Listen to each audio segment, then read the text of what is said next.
All right, Wolfpack fans, welcome back to the first podcast without Matt Days. Womp womp. Yeah, you can't. I mean, that's as big as it gets, loss-wise. So we go from the first episode of the season where I wanted 2,000-yard rushers to not having any of them.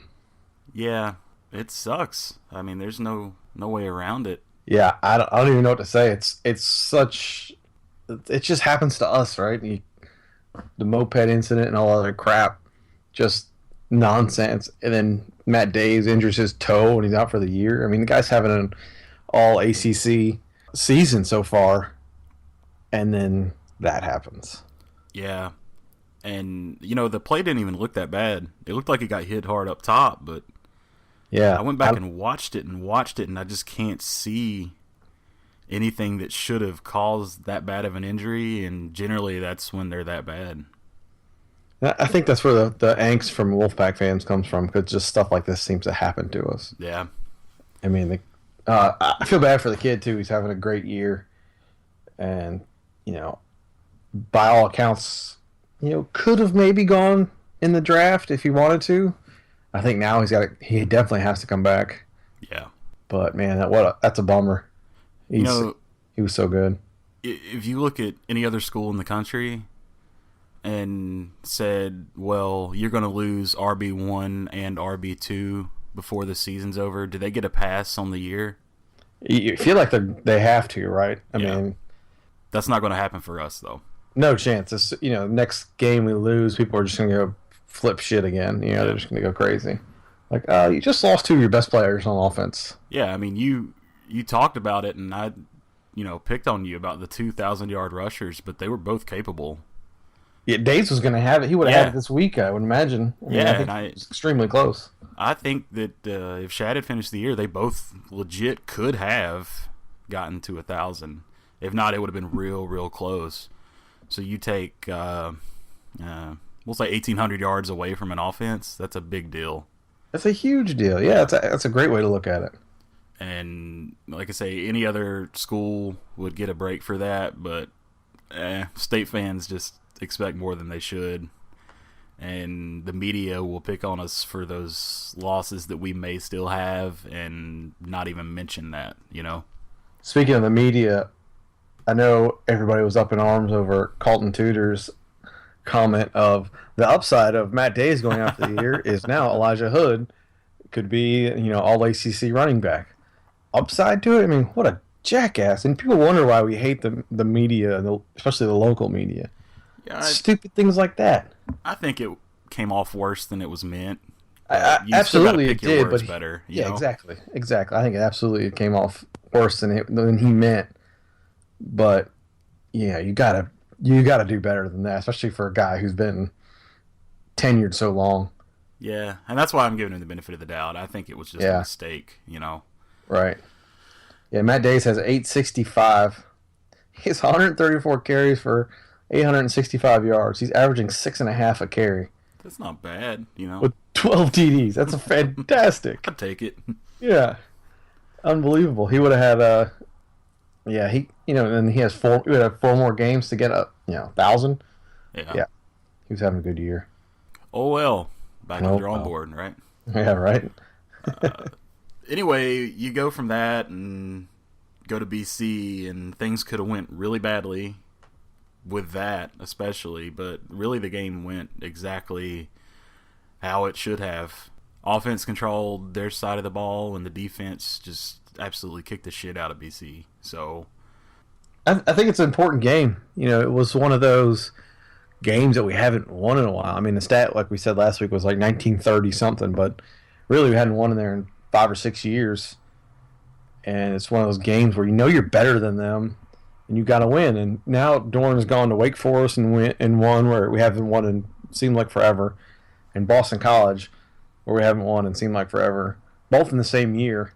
I mean, I think that's a solid job so far. I mean, games that we should win, we're actually winning this year. You can debate Louisville and VT, but they're not gimmies like Wake and BC should be, and we lose those games a couple of years ago, Right. I think Tom O'Brien said it a long time ago.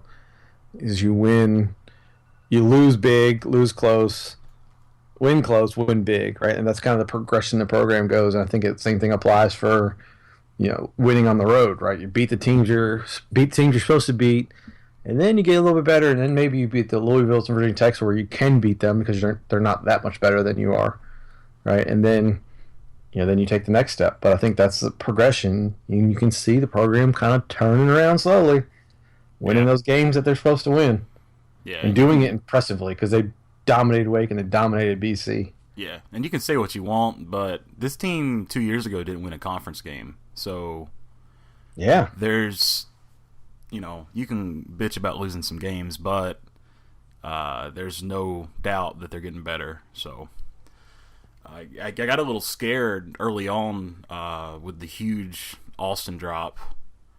Right in the hands, no catch, and we've harped all year about the deep ball and wondering if it's Jacoby or play calling, the line, no trust in receivers. And you can look at drops like that, and why would the quarterback have confidence in his receivers catching the ball? Right. Or the offensive coordinator, for that matter, calling the deep play. And it doesn't, this final score, it looks like it didn't matter, and the rest of the game, it really didn't. But when you have a perfect deep ball against the number one defense in the country, you got to catch that. I mean, that's huge. And it didn't bite us this time, but it could have. Yeah, so people look at that and they said, oh, he scored 24 on BC, which, first of all, is fantastic because nobody else has done that all year, for the most part. I think they've given up 20-plus once. But I think part of that, and I'll be the first to admit it, I've been wrong once. It was a few years ago, but I might have been wrong again. The offensive line played really well, and Jacoby had time to throw those deep balls. Yeah. I think that's probably what's been plaguing them so far, which is surprising to play so well against such a good defensive front, because Boston College D-line is really good, and they have been good all year, but our O-line gave him time, and he threw some beautiful deep balls. Yeah.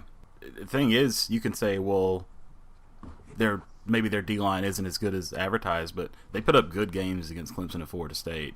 Right. So their defense is for real, and we handle it, Right. And going back to Clemson, I wonder if that just lit the fire in the offense, having to get into that shootout mode. And I don't know. I think they're going good places. I think it might be a little too late, but it's coming along. Yeah, I mean, that defense gave up 14 to Florida State, who's got arguably one of the best backs in the country. I mean, for us to put up 24 and probably could have been 34, I think that's a hell of a job. Yeah. And I think it really answered a lot of questions about Jacoby. I think he's fine. A lot of people were worried, but he's a good quarterback that can throw the deep ball with time. He threw the deep ball better against BC than he did any game last year, I think. Which is crazy because, like we said, BC's got a good defense. Yeah. So I wonder if just the level of competition, like he knows he's got to have his A game, and I think that was the situation for the whole offense. Like you said, the line played great. Yeah. So everyone's dogging him all year. There's no reason. He's not the problem, I promise. And I think it's just youth and some, what we would consider subject play calling. But move on. I agree. Looks good. Yeah. And to talk about drops, but Ramos and Trowell made huge catches in that game. Just freaking solid games from both of them. And that's what I think that gives the whole offense a boost to receivers and quarterback. Yeah, I think Trowell and Jacoby are starting to find their rhythm together, kind of a little bit of understanding of, where the other's going to be and how they play. Because we saw early in the year when Trowell was open, Jacoby didn't see him. But now when Trowell's open, Jacoby's he's chucking it to him. Yeah. And he's making plays. He's had a couple long touchdowns and long catches in the last few games. And I think that's a difference maker for the offense, especially when you're down your two best running backs. You think we're up, 24-0, getting late in the game, and you speak about like a chemistry between Trowell and Jacoby. You're up 24-0. The other team can't do anything. Would you like to see Jalen get in some of those games? See, that was the frustrating part to me. I'm watching this game, and Jacoby's getting hit. Yeah, Jacoby's getting he's getting popped around, especially late in the game. I'm thinking fourth quarter, just play Jalen. Just let him play the whole time. Let him play the whole fourth quarter. Even if you're just going to run it every play, I mean, just let him get in there and get that experience. Yeah. I think we've seen that before with, I think it was Amato who did it, who played Rivers every down of every game and never played the backup. And the backup comes in, I think it was Jay Davis came in the next year like he was deer in headlights. Yeah, and that started a bad trend at the quarterback position. Yeah, it started some rough bats there. And I want to see Jalen get in there. I think if he's good as they say he is, and I'm sure he is, there's no reason not to give him some reps in a game when you're up 24-0, and BC couldn't do anything against our defense. No, and I think he is as good as advertised. I really do. He's got a freaking cannon, and it would be great to see him not take his first legitimate snaps the first game next year. Right. So, other than that, I mean, the offense was, looking at the running game, it's going to look a lot different without Matt Days. It turned out all right this time, but if you look at the stats, they're kind of misleading. Gillespie 5 for 35 with an average of 7 a carry, and that seems great. But if you look, he had a long of 35, which is his total. So the other 4 rushes netted nothing. And Samuel's 8 for 32, average of 4, but he had a long of 23. So the other 7 carries averaged to 1.3 per carry, and that's got to get better. Yeah, so I see your point there, but there's 2 things. First, BC's D gives up 80-some yards a game. Right. So we had 150, right? So I think there was, there's a win there. And I don't know if you can look at running back stats like that, because a lot of times all they're doing is pounding the hole, right? And they're not going to get very many yards, especially the play call. They were running very conservative runs. But you look at like Gillespie, it's great to see him break one, right? He got his first touchdown, or maybe second touchdown, but it was a great run. He just busted through the hole and ran. And I think that's kind of what you're looking for from a running back, especially in that situation. So I think, the numbers, you can skew and tell a story, and any story you want there, but I was happy with it. I thought that was a good performance, especially from those 2. Yeah. I mean, I don't know. I probably harp too much on it, but I see the long carries, and it just worries me, because you can't win games on a couple of long carries. It's got to be... I mean, you can, but you can't consistently plan on getting, he'll bust one for 60 yards. We don't have Leonard Fournette back there. Well, I mean, Florida State's been doing that with Dalvin Cook all year. He's their only offense. Yeah. So he's been busting long runs. Of course, it's Dalvin Cook, and he's really good. But yeah. So I think there's something to it. But I get what you're saying. You want to see a little bit more consistency there. But given the situation, I'm happy with it. Yeah, I just want to see. I mean, if you take a first down run, get 3 yards, Right. At least 3. 4 preferably, but 3. Yeah. So, other than that, I mean, good offensive game. Really was. Can't complain. Like I said, number 1 defense in the country. Put 24 on them. I don't know. What did Clemson score on them? It was it was in the 20s. I'll look it up. I got it right here. Clemson scored 34. 34. Well, I was wrong. But that was the only other game when BC gave up. Oh, they gave up 26 to Virginia Tech. So us, Virginia Tech, and Clemson scored more than 20. How did VT score 26 on them? I don't know. It's the same way they scored 26 and a quarter on us. Well, anyway, let's not talk about that. So, I mean, it's pretty good. I mean, they held Duke, who's decent offense, to 9 points, 3 field goals. Yeah. Wake didn't score on them. Northern only got 2 touchdowns. Florida State only got 2 touchdowns. Yeah, I mean, I was happy with that. That's a good performance against a good defense. Getting off topic here a little bit, but I know how much you take displeasure in Duke's pain. What do you think about that Carolina-Duke game? See, that's a tough one, man. I'm watching this game with some people, and I'm like, yeah, Duke, I want them to suck, but I don't want Carolina. You can't pull for Carolina, though. At the hands of Carolina, I don't want that to happen, right? Because now everybody's like, oh, Carolina's great. I'm like, oh my gosh. It was like the worst thing that could happen for me. Yeah. The Duke secondary, I don't know if it's as bad as it looked that game, but if it is, it's trash. Oh my God, they got just slaughtered. I mean, I thought Carolina was going to come out big. I didn't think they would come out 66 big, but yeah, I thought they would win handily, but that's next level. And I don't, I talk about Williams, and he might not be as good. He had a good game, but when your receivers have 10 yards of cushion from those guys the next defensive player, open. Yeah, they were wide open. We can make some of those throws, Seriously. So, you can't talk shit about the kid. He had killer numbers, but when your receivers have that much space around them, it helps you out a lot. So, I mean, the first play, I think they ran that flea flicker. Yeah. And I don't know if it was Matt Collins or Switzer, was just 15 yards behind the defense. I mean, you could have kicked that one to him, and he would have been able to catch it. Duke I didn't expect them to get run out. You don't see that from a Cutcliffe team. They just looked unprepared. Yeah. I think, I don't know if it was the Miami game or not. I hate looking to past weeks to put blame on something, but they just weren't normal. Yeah. Anyway, finishing up ours with BC defense, fantastic. Turnovers, which I know have been lacking this year, just exploded. And playing a bad offense will help with that. But Burris had a pick. Both Jones had a pick. We picked up a fumble. Freshman walk-on playing at quarterback, but there was actual execution and not, passes just hitting our hands and then dropping. We actually held on to them. And that might be something they can gain some confidence with and take forward, which they'll need this week. BC quarterback had a QBR 17.8, which is like Jimmy Clausen bad. So, or Marcus Stone bad. How about that one?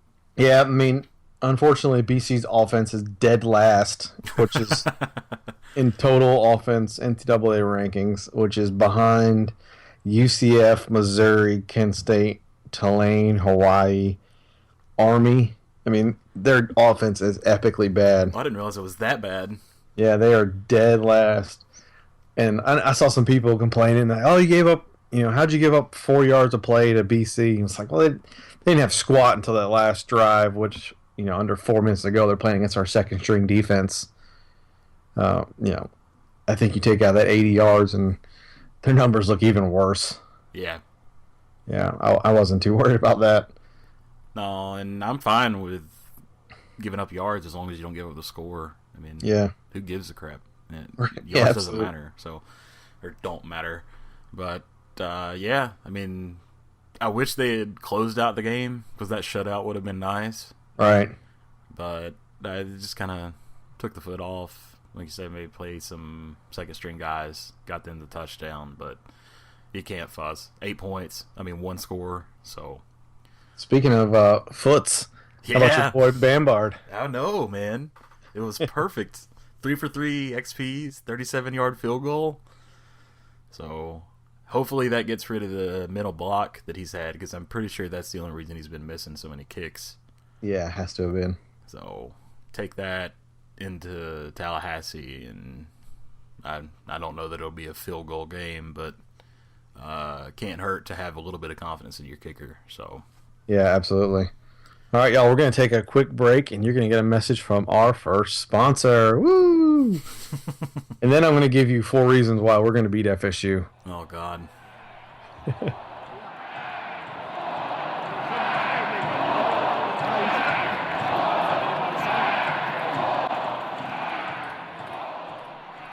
If there's one thing state fans do well, it's tailgate. And I know for me, the most important part of a tailgate is a well-packed cooler. You have to ask yourself 2 questions. How clean is your cooler, and how cold are your drinks? Nobody wants to reach into a dirty cooler and grab a warm beer. Now, I've put rock salt in my coolers for years to try and chill beverages a little bit quicker, but a lot of times I'll either use too little or too much, and I'll have a can filled with slush. I'm also guilty of being a little bit lazy when it comes to cleaning the cooler after I'm finished with it. Then I found Frostbite Cooler Salt. This isn't just salt. It's salt combined with safe and organic ingredients that clean your cooler while it's getting your beer super cold. The really cool part is that it doesn't just clean your cooler, but it cleans everything that goes into it. So when you pull that beer out, it's not just going to be super cold, but the can itself is actually going to be germ-free. And it comes conveniently packaged with the perfect amount to sprinkle over 20 pounds of ice. You can find it in a growing number of stores in the Raleigh area as well as online if you're outside the Triangle. So check out coolersalt.com, that's COOLER salt.com, to find the closest location to you and see how you can have a clean and cold cooler every time. Frostbite Cooler Salt. Colder, faster, cleaner.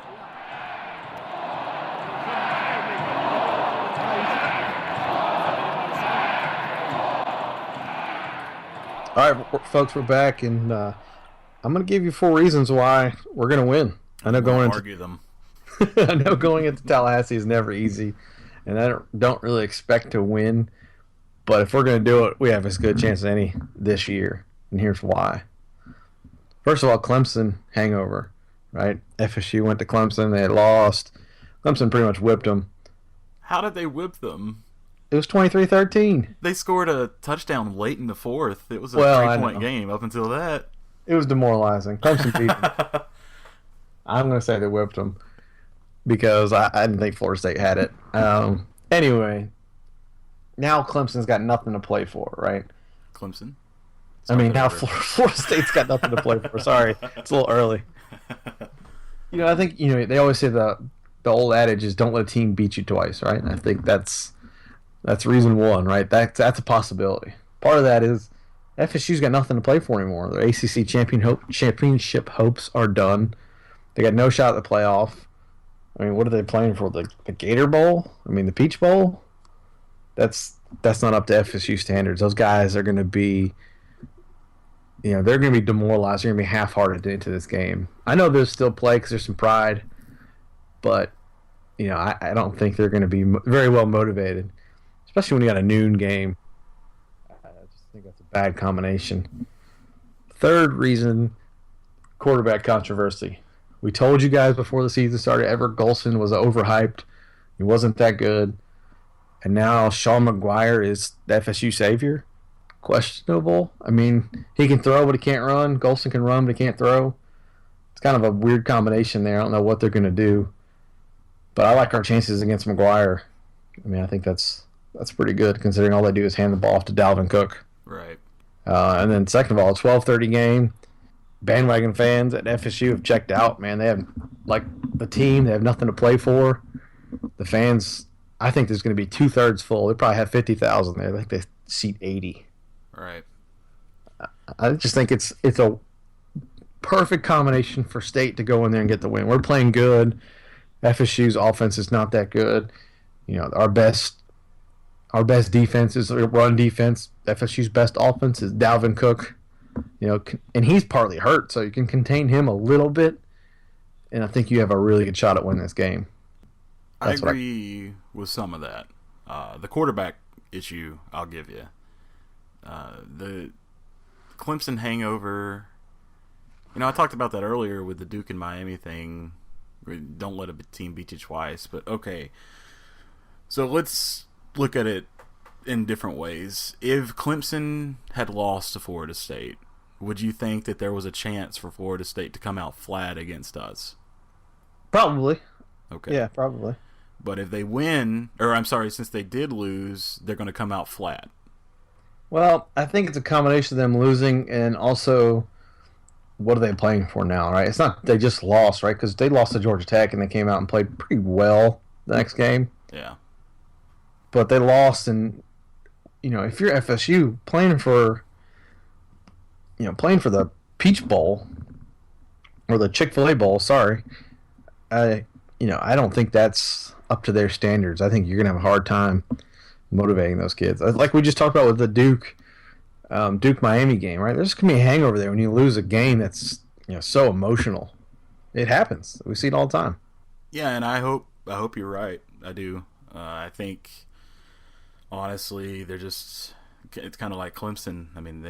They're going to out-athlete us, so it's going to have to be some kind of mental thing for us to win. I'm not sure that we can just go in and our best effort against Florida State's best effort. I'm not sure that's a win for us.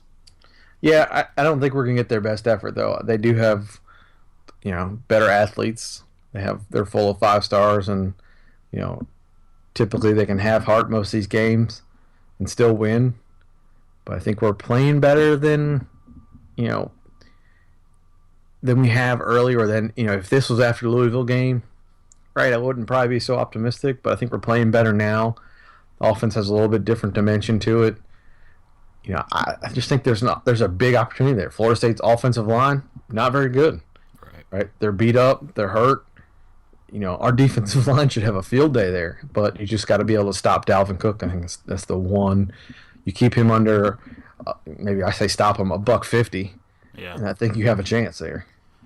Yeah, because you look at some of the games, like the Clemson game, quarterback play was a huge part of that. Right. And, well, our secondary play. But I think if we can, like you said, 150 for Cook's probably good. So get that, and you have less of a worry about deep passes burning you if you stack the box. So it could go well, but I just can't have faith going into Tallahassee. I really can't. I think I might have just said Tallahassee, but that's the way they say it down there. So it's just everything right now is just setting up for Florida State to not care. Right. And that's when we're going to Tallahassee to 12:30 game, they're not going to care, right? I just have a feeling they're just going to be half-hearted. I know they're honoring Bobby Bowden again. I don't know why they did it last time we were there. We're doing it again. Is Chuck going to be there? Bringing the band back together? I don't know. It's just one of those things that we have a very good chance. If we ever had a good chance to go into Tallahassee, this is it. This is the one. Yeah. What was the score the last time we played there? Well, hell, I don't know. It was bad, wasn't it? I think it was pretty bad. Yeah.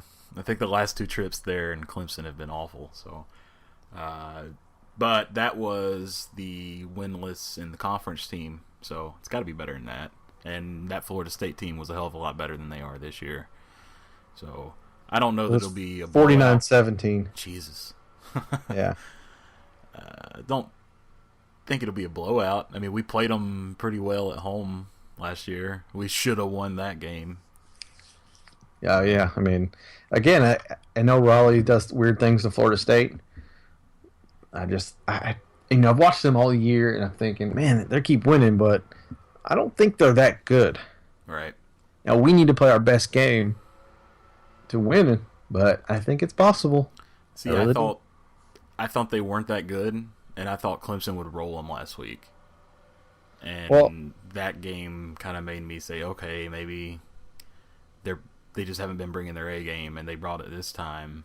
But like you said, they probably won't bring that against NC State. So, yeah, I don't know. So I felt like that with Clemson too all year, and I said it last week. Like I thought they're good, but maybe not as good as they looked against us. But they're winning. And I guess that's what happened. What matters, right? They're winning when it counts. But I just, Florida State, I feel the same way. I don't think they're great. Yeah. I don't know. I'm looking up. I was looking up defensive stats here. So Boston College now has the best defense in the country and the worst offense. I can't remember a time I've ever seen that before. That's something.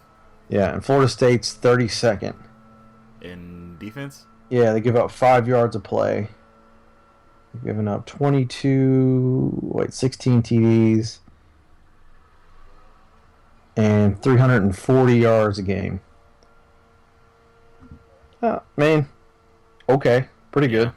Not great. But when you have a running back on the other side of the ball that good, you can give up some points, So that's what concerns me, right? Yeah. If Dalvin Cook just busting a few, and it's going to happen. He's going to get at least one of them.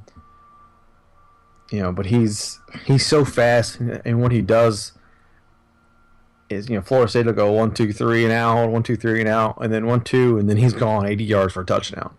That's been their offense this year. Right. So, I don't know. I mean, I think it's there for the taking. It would be a huge win, but I think it's possible. Yeah. Well, we can hope, I mean, good luck. I don't know. What's your prediction? What's the score? Since we're gonna go down there and win. I'm going 28-21 Pack. Ooh. No field goals? No field goals. No field goals. 28-21. That's 4 extra points too. So Yep. I can't do that. I'll say 35-21 Florida State. I wish, but it's kind of a thing until they prove to me that they can win down there. I can't pick them to.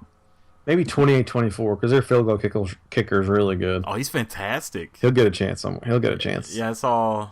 It was one game I was watching earlier this year with Florida State, and basically saying, don't be surprised to see a kicker go like 3rd or 4th round in the draft because this guy's that good. I don't think he's ever missed inside 35 or something like that. Yeah. So if it's a field goal game, that's another disadvantage.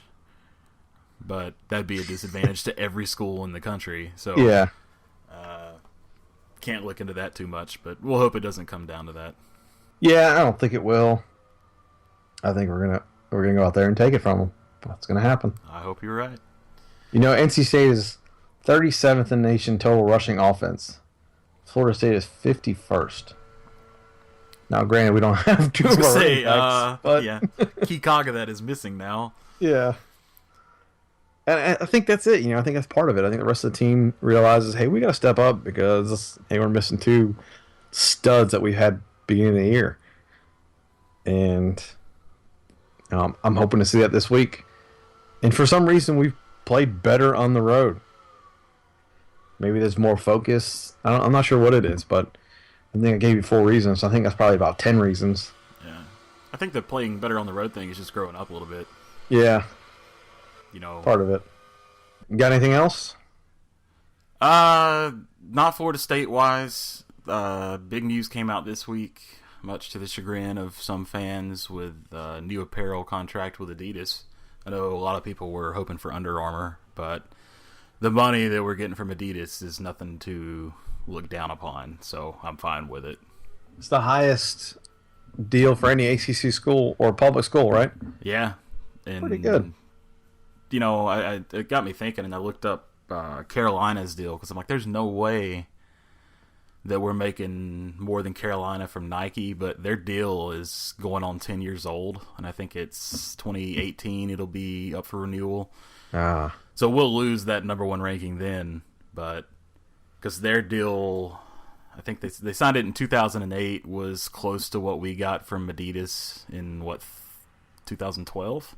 Yeah, that makes sense. They kind of probably stagger them on purpose, I imagine. Yeah. So, either way, good money coming in. Yeah, the money's good. From a fan side, I think it sucks because Adidas fan apparel has historically been pretty average. I think the Under Armour stuff looks a little better. From a team standpoint, I don't think Adidas does a bad job with the uniforms.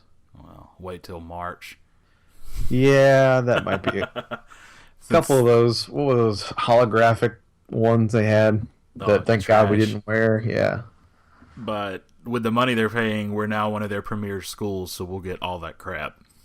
That's probably true. Yeah. I don't know. Can we just say no to some of it, or? I think so. I think they did. You know, they did last year. I think they will. Oh, I hope so, because some of that stuff that Louisville and Kansas wore was just crap. Awful. So, but yeah, let's see, what are the numbers on it? 6 years, 38 million. So I'll take that. Yeah, over 6 a year. Yeah, and that's pretty good. It was what before, like 3?